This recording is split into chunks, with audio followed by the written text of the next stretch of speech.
இன்று நரேந்திர மோடி அவர்கள் மாபெரும் சாதனை செய்து காண்பித்தார்.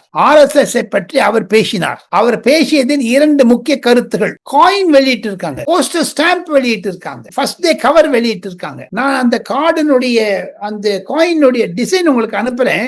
அந்த 100 ரூபாய் காயின்ல கண்டிப்பாக பாரத் மாதா கி படம் வரைஞ்சிருக்காங்க. First time in Indian currency, Indian coin.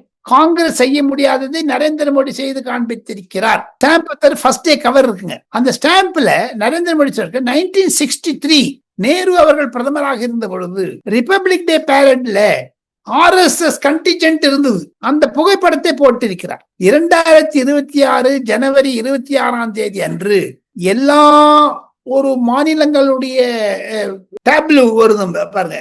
அந்த CSF BSF அவங்களுடைய பேண்ட் வாசிட்டு வருவாங்க, அலங்கார வண்டிகள் வருது பாருங்க.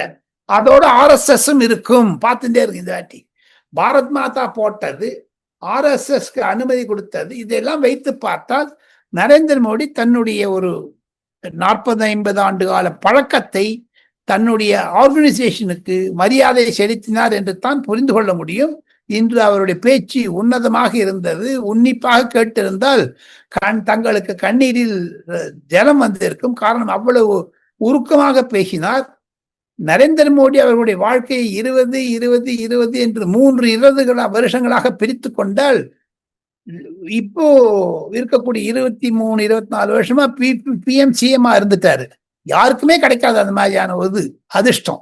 RSS பிரச்சாரகராக 20 வருஷம் இருந்திருக்கிறார்.